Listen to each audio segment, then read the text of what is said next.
और भिखारी की व्याख्या क्या? बड़ा भिखारी किसको कहेगा और छोटा भिखारी किसको कहेगा? जो ज्यादा मांगता है बड़ा भिखारी।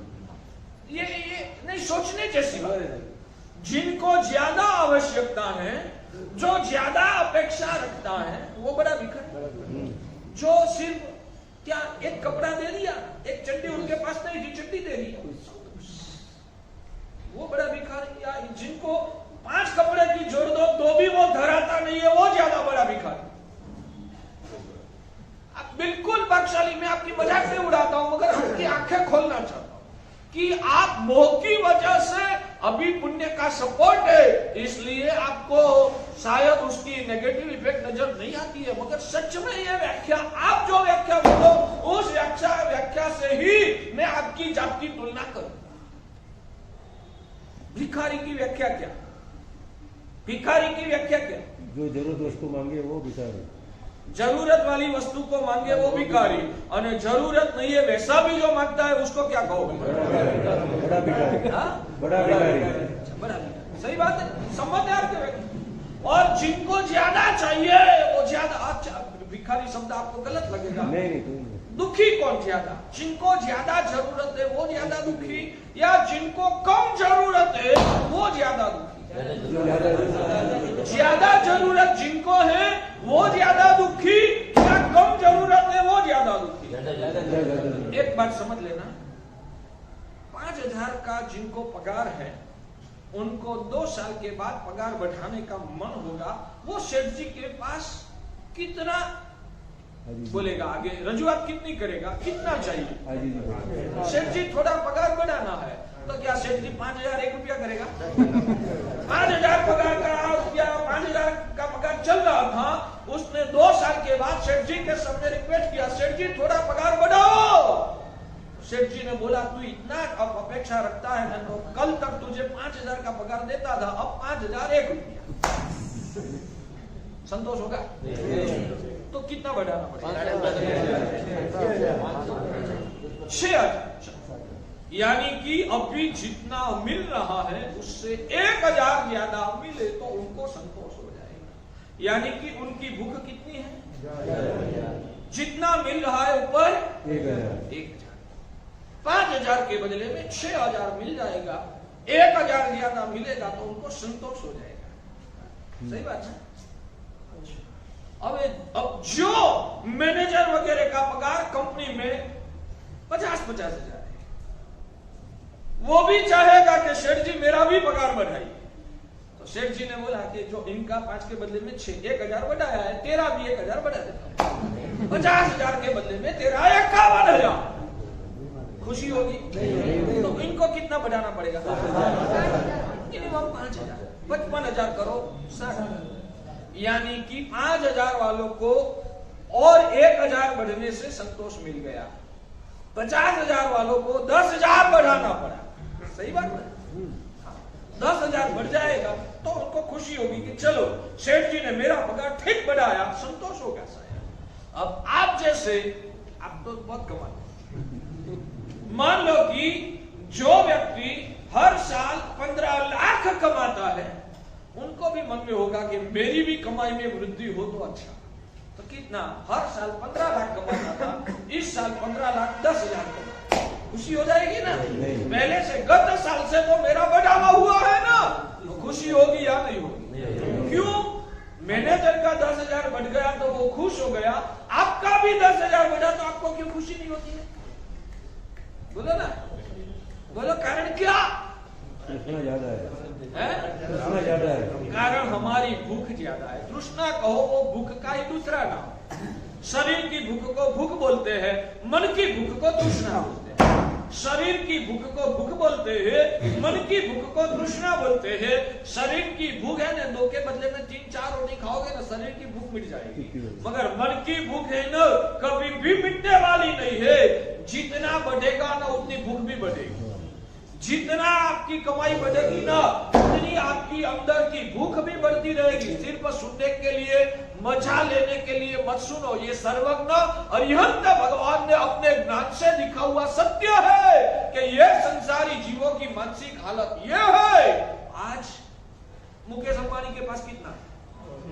अरबों रुपया। वो तो उनका तो पेट भर गया, नहीं भरा, क्या बात। तो वो दिख के भी आपकी आंखें खुल जानी चाहिए।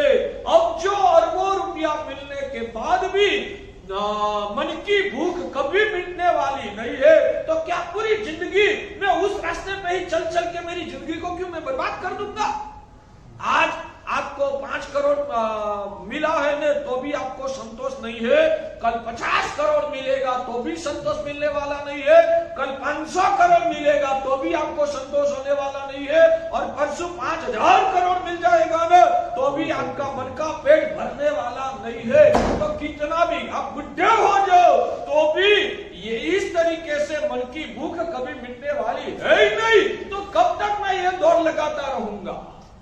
अब मुझे यहाँ से ही रुक जाना है, मुझे रोटी सब्जी मिल जाता है, पहनने के लिए कपड़ा मिल जाता है, मेरा घर व्यवहार निभाने के लिए जितना चाहिए उतना मुझे मिल गया है या तो मिल रहा है, तो इससे मुझे संतोष है। भगवान का वचन को याद करके सोच समझदारी से आप आपकी मन की भूख को जो मिटाओगे ना तो ही अंदर का संतोष और समाधि का सही सुख आप पा सकोगे। मगर ये मन की भूख ऐसे कभी भी एकत्रित कर करके संचय कर करके कभी भी मिटने वाली नहीं है, मैं दावा करके कहता हूं। समझ में आता है। तो इसलिए जिनकी भूख ज्यादा है वो ज्यादा गरीब, जिनकी भूख आवश्यकता ज्यादा है वो ज्यादा गरीब है, जिनकी भूख जिनकी आवश्यकता कम है वो कम छोटा गरीब है। समझ में आता है। तो आप लोग छोटा गरीब हो या आप बड़ा गरीब।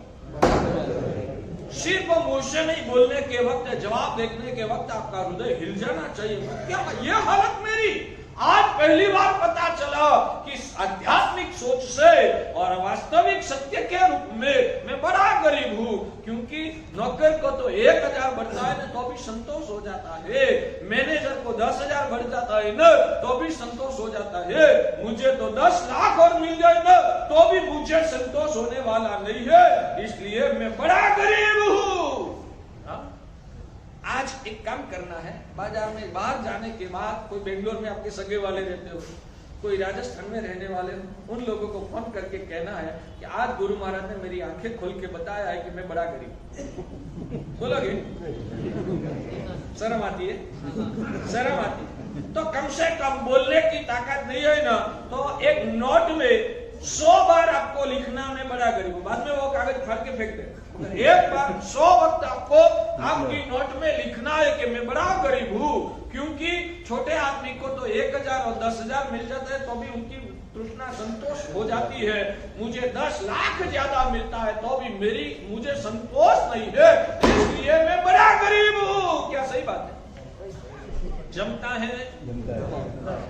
इसलिए ये सूत्र आप याद रखना, मेरे भगवान ने साधु के लिए अपरिग्रह का सूत्र दिया है और हमारे संसारी लोगों के लिए भगवान ने परिग्रह परिमाण दिया है। क्योंकि तुझे करोड़ों मिलेगा तो भी तुझे संतोष होने वाला नहीं है, तुझे अब जो मिलेगा तो भी तुझे संतोष मिलने वाला नहीं है, और तेरी नजर और तेरी दौड़ उस दिशा में ही रही तो मृत्यु पर्यंत तू कभी भी संतोष नहीं पाएगा।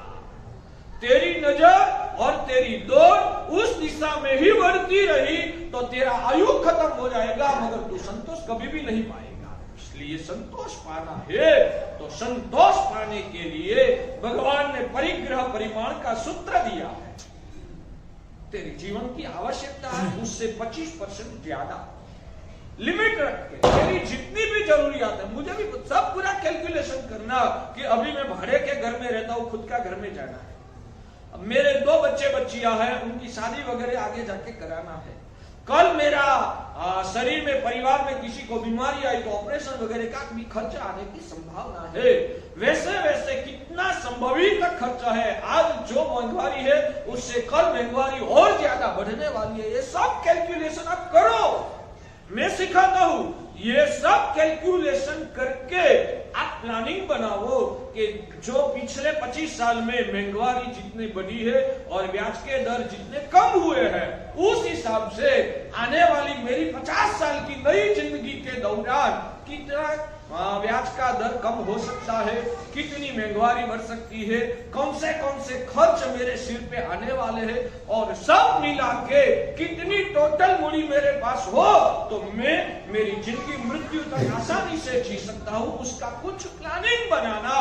अब वो प्लानिंग में जो कैलकुलेशन हुआ उससे मैं करता हूं 1.5 गुना ज्यादा रखो। इतना ज्यादा रख के एक परिग्रह का परिमाण नियमन संकल्प करना जरूरी है। इतना मिल जाएगा, बाद में मैं ज्यादा भूख नहीं बैठूंगा, मुझे संतोष हो जाएगा। बाद में मैं मेरे आत्मा कल्याण की आराधना करूंगा, मैं पुण्य बढ़ाऊंगा। इतना मिल जाने के बाद मैं मरने के बाद की जो जिंदगी है ना, वहां की तैयारी में शुरू कर दूंगा। मरना तो है ही नहीं, और मरने के बाद दूसरी कोई गति में अपन को जाना ही होगा, नया अवतार धारण करना होगा। यहाँ अब जो रुपया कमाया होगा तो उसमें से 1 रुपया भी साथ नहीं आएगा। तो अब यहाँ जितना चाहिए उससे 1.5 गुना मिल गया है, तो यहाँ अब संतोष रख के आगे जहाँ जाना है वहां कौन सी करेंसी चलेगी? पुण्य की करेंसी। तो वहां की अब पुण्य की करेंसी को इकट्ठित करने के लिए मैं तैयारी शुरू कर दूंगा। ये समझना है। तो मेरी बात ये है कि एक व्यक्ति को 7 लाख मिला,